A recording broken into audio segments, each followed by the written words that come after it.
Hello, everybody, and welcome to another edition of Authority Marketing with Melanie Hirschhorn.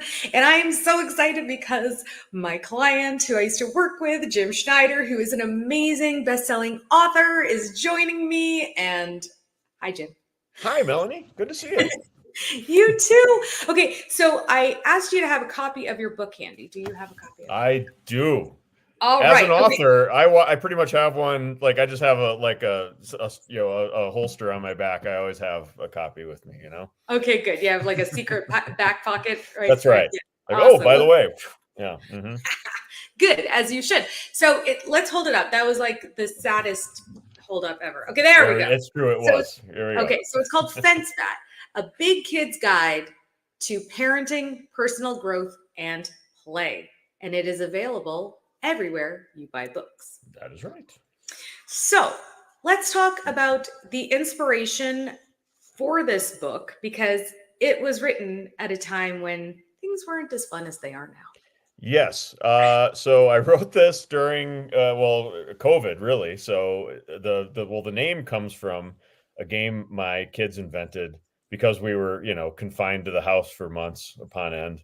And they started inventing lots of, ways to have fun in the backyard because we couldn't go out and do all the regular things. And they just started playing this goofy game where they would take this foam bat and stick it between the lats of the fence, and then they would try to get it out. And it was this whole thing that I could never really understand the rules. It was sort of like if you read Calvin and Hobbes, it's like Calvin Ball.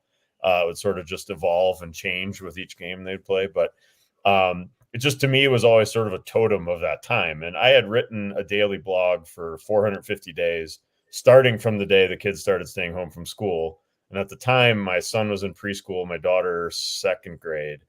And I was like, well, this will last a couple weeks. I'll just start writing about what it's like to be a parent with the, kids in quarantine.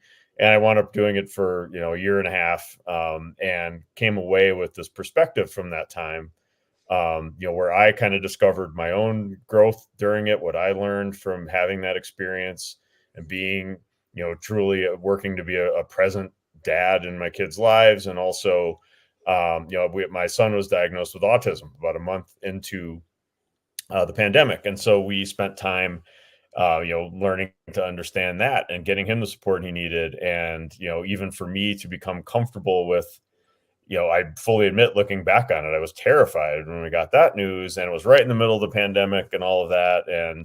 But I came to, as I came through it, now I look back on it and I am so happy that we have that knowledge. We've been able to offer him the support and he needs, and he's been doing great. And so to me, like, the book is all about taking a difficult situation and trying to find the good things in it. A line that I still stick with that's early in the book is something like parents often have to make lemonade, not from lemons, but from rocks and old bananas. So you really have to make the best out of what we're given. And there are so many laugh out loud moments in this book that I just have to tell everybody that it's really funny too. Well, Even though it thank you. sounds serious, Right. it's also really funny. Appreciate that. That's the goal, because yeah, obviously it was a difficult time, but I think, but it's important to also be able to look back with some levity on it too, because come on, we can't take ourselves too seriously. Right, exactly. Life's too short. Right. But I want to mention that, when you and I started working together, it was kind of like, oh, I have this pandemic memoir. But Hmm. that's not really what we determined that it is. Yeah. It's more of a I want to say like a coming of age as a parent and discovering that your child is neurodiverse and how to change your life for your child. Yes. And to do it in a way that doesn't, I think one of the biggest things I learned is that change and something new doesn't mean bad, which it's sometimes we see something and go, oh my gosh, this isn't how I wanted it to be, or this isn't how I planned. Um, and the fact is that if you are able to embrace that and lean into it, it's amazing what comes out on the other side. And that's, I agree. Like, our conversations around, because it's true. Like, when I wrote this, I'm just like, well, I wrote this blog forever and I got all this crap. Like, what am I going to do with it? And so I'll write a book. And so I did, and it was a fun process. But it really was thinking about how to position it really made me look at both the book, myself, and my own like trajectory as an author in a very different way. That's amazing. And so you then had this goal in mind to get it into this bookstore, and I believe it's called the Tattered Cover. Tattered Cover. This is Tattered like, so yeah, it's a classic Denver bookstore. This is kind of it goes back a ways, and it's what Borders and some of the other big bookstores were kind of based on. It was this like kind of gathering place and bookstore, and it was always like, man, it would sure be neat to get in there. And you know, they accept a few local author submissions.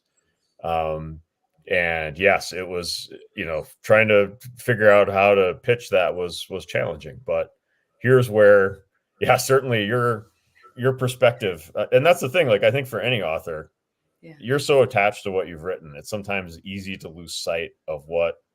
I mean, you obviously have your intention and your message with it, but what I found helpful engaging with you in the marketing process was just being able to see it through some different eyes and realize, like, okay, this is how it should be positioned for other folks. So you got into that I bookstore. got in. I made the pitch. They took it in. It was last summer. I was super excited. I went down with my daughter and took my copies in. It was fun. And Yeah. so, yeah, that was really exciting. And I got into a few other bookstores locally, kind of following the same. I did a signing at a Barnes and Nobles here, and I got into Boulder Bookstore, which is another great bookstore locally. And yeah, it was last summer. I had a really fun kind of promotion run with the book of doing a few little events. I actually I'm from a small town in Wisconsin, and I went back over the summer to visit my family and was able to do like a reading and a signing at the library that I grew up, you know, checking books out from. And so that was a really special moment for me too. Yeah. And I love that you're still promoting your book because it's still relevant. Oh yeah. It's, you know, it's funny. Like, I kind of go like, there'll be times I'll push it hard and other times, okay, like I've had other things going on, and I'll let it. But what's been interesting is in the last few months, I've had several people just out of the blue, because I have had other things going on recently, but like, yeah, my work world and other places, like, oh yeah, I finally picked up your book and I'm loving, you know, I actually had a great conversation with a colleague who lives in Portland, and he was talking about how the book triggered all of his memories of like going through the pandemic with his kids. And something that really stood out to me was he talked about how during that time he built, because he's kind of like a woodworking kind of guy, he built little desks for his kids to do virtual learning. And those desks are still like in the living room as like other things now.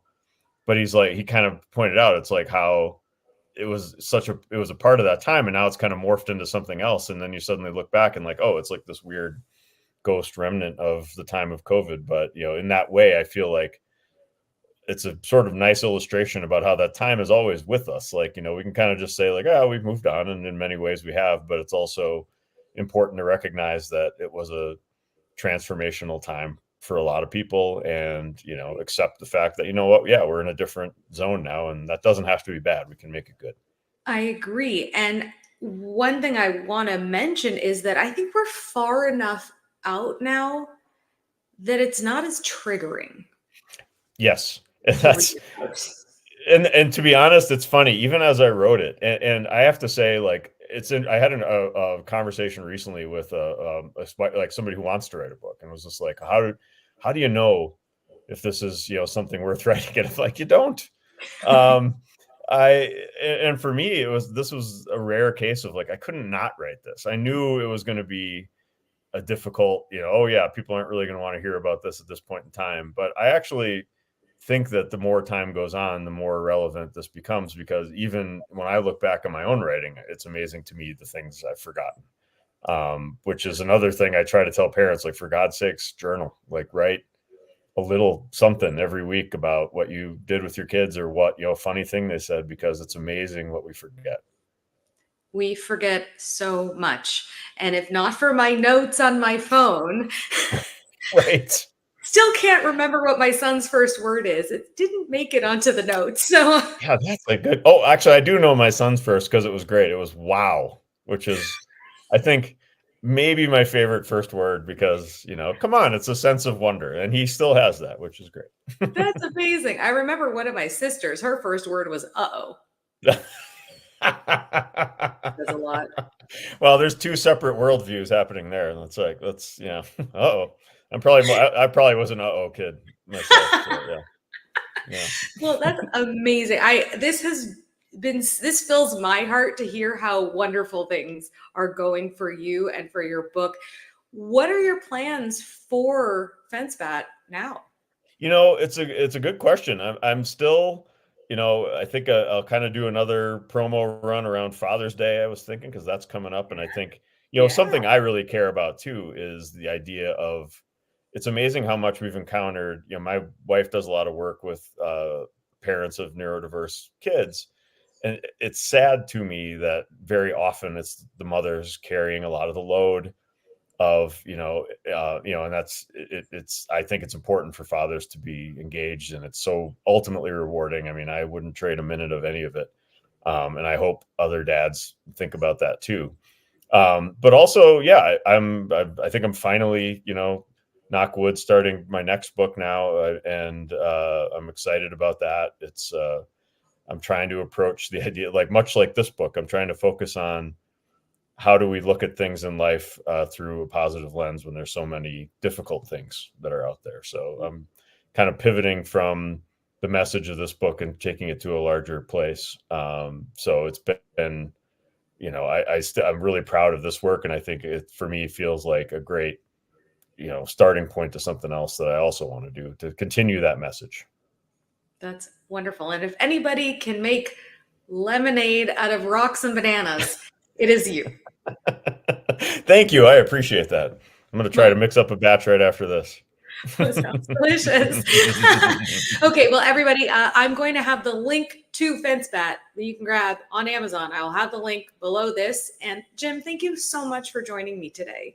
Thank you so much for having me, Melanie. This is great. I really appreciate it. It's great talking to you. Yeah, you too. All right, everybody. Thanks for watching. We'll be back.